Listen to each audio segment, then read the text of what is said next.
Hello, welcome to another video. I say another video, this is directly after the Joy Buy video I've just uploaded. So, that's why I've got the same t-shirts on. I don't wear the same t-shirt every day, just so you know. Firstly, I'm going to start with some sad news. My notebook's flapping around because I've got quite a lot to speak about. The Kobra X, there, is up for sale. Yep. No reflection on the printer. The printer is fantastic and I would gladly have a room full of them if I could. My only complaints are with the software. As you know, I deal mainly with Bamboo Studio, excuse me, and I can't transfer projects and 3MF files between Anycubic Slicer Next and Bamboo Studio. I get too many G-code errors, which I'm not experienced enough to go through and fix all those. So what I have to do if I want to transfer a model between or open it, so if I've got a model which I print regularly on the Bamboo and it's busy, which it is now, which I'll tell you about in a minute, if I want to print them on the Kobra, I have to export each part of the model as an STL, copy it into a new project on Anycubic Slicer Next, and it's because it's an STL, I have to recolor everything, repaint everything, so it's a nightmare. That and the fact that Anycubic Slicer Next is an old version of Orca Slicer. I wish they'd keep it up to date, but they don't. So there are missing features. So that's the only reason. It's software related, not anything to do with the printer. I did have a problem with the printer. I say a problem with the printer, it was a problem with me. One of the filaments was printing thin air. No errors, so I thought that's unusual. If it was a clog, it should tell me. So I assumed it was a clog. I took the print head apart. Now I don't know if you've seen anything about the print head on the Kobra. That thing there. It's advanced, it's clever, it's amazing. Taking it apart is a little bit horrendous and not for beginners. I stress that, it's not for beginners. I managed and I didn't find it too difficult, but there are lots of parts, lots of screws, lots of things that can go missing. Even to undo a clog, you have to take it apart 3/4 of the way to find the clog. And when I took mine apart, I went all the way down to disassembling the hot end and all the parts. I didn't find a clog. It wasn't a clog.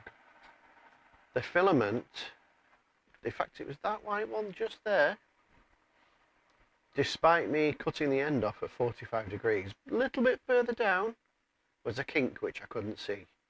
So it was feeding in to the top, feeding through to the print head, and getting caught somewhere right near the end. Didn't give an error. It assumed everything was working fine, but it was just printing thin air.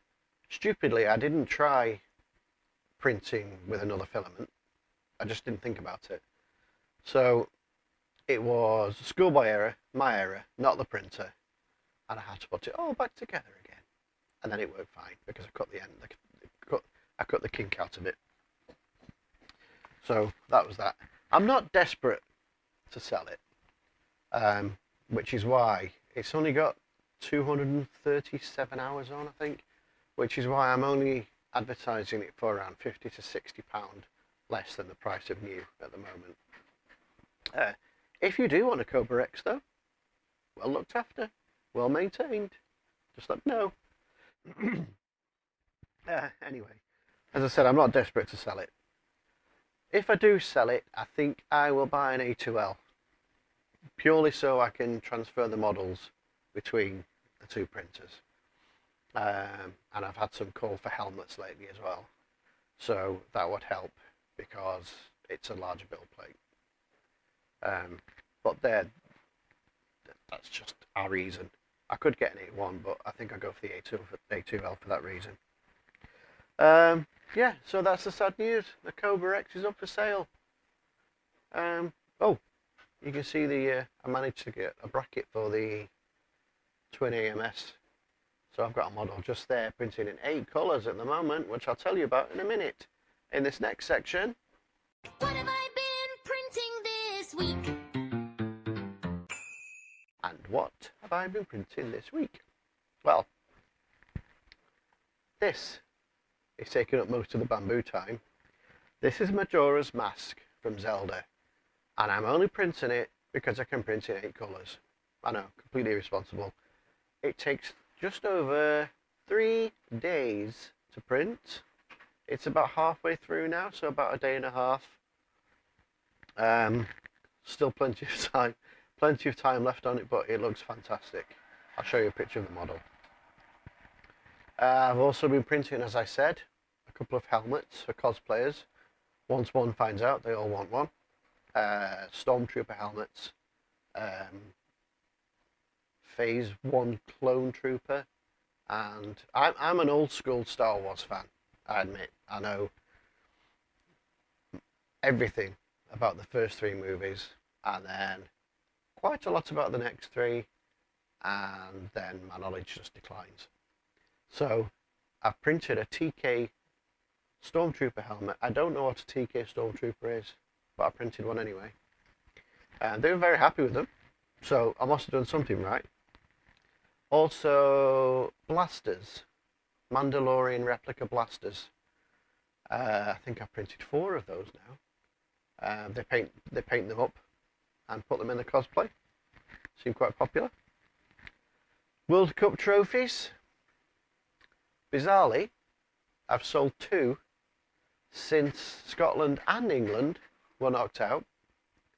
I say knocked out, we've got our 3rd place playoff match in a few hours, which seems irrelevant. But anyway, I've sold 3 World Cup trophies. So you can't complain, can you? I found holders for Little Tree car air fresheners. It's a plastic case. I'll show you a picture.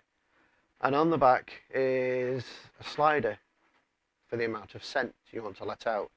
Now, I think they last longer. I could be wrong, but they are in a sealed box, so it could be true.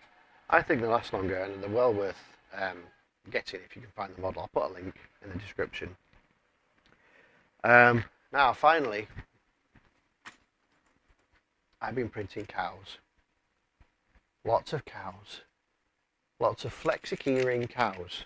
Now, the reason for this is we go to a local dairy farm for a delicious cup of coffee using their own milk. And I was talking to the farmer, the owner, and for some reason I had one of these in the car. Don't know whether my daughter put it there. And I said, I don't suppose you'd be interested in any of these for events or whatever. This hasn't got the ring on it, but the key rings. These and black and white Frisian cows, which I don't have one at the moment. And he said, oh, yes, I could put those in my vending machine. So I thought, well, that's an idea. So I think he sold around 80 in 2 weeks. I get half of what he sells them for, and he's not selling them for much, but every little helps. So yeah, cow key rings, flexi cows, selling like hotcakes. I don't think I've made anything else. Well, not made, printed. Oh, I did want to ask him whether he'd be interested in any of these. This is a Highland cow design that I came up with. It's a desk buddy, so it just sits on your desk. So I need to ask the farmer about these. And also fridge magnets. I'll show you a picture. Designed with AI as per my video on the same subject. I did have an issue because I can't get hold of any stainless steel nozzles for the X2D. It's impossible. What I buy as stainless steel nozzles turn out not to be stainless steel and turned out to be hardened steel. That's from Temu and AliExpress. They're just all hardened steel. Amazon are all hardened steel. If you know anywhere I can buy stainless steel nozzles for the X2D, please let me know, because I'm struggling. And I only find out when I'm printing them and the magnets shoot up and stick to the nozzle. That tells me they're hardened steel, not stainless. So yeah, if you do know anywhere that sells them, please let me know. And those I will also be taking to the dairy farm as fridge magnets. So yeah, that's that. I think that's all I've been printing. So my voice is going because this is the second time I made these videos now they didn't record. Always helps. So yeah, thanks for watching. Please like and subscribe, and I will see you on the next one. Bye.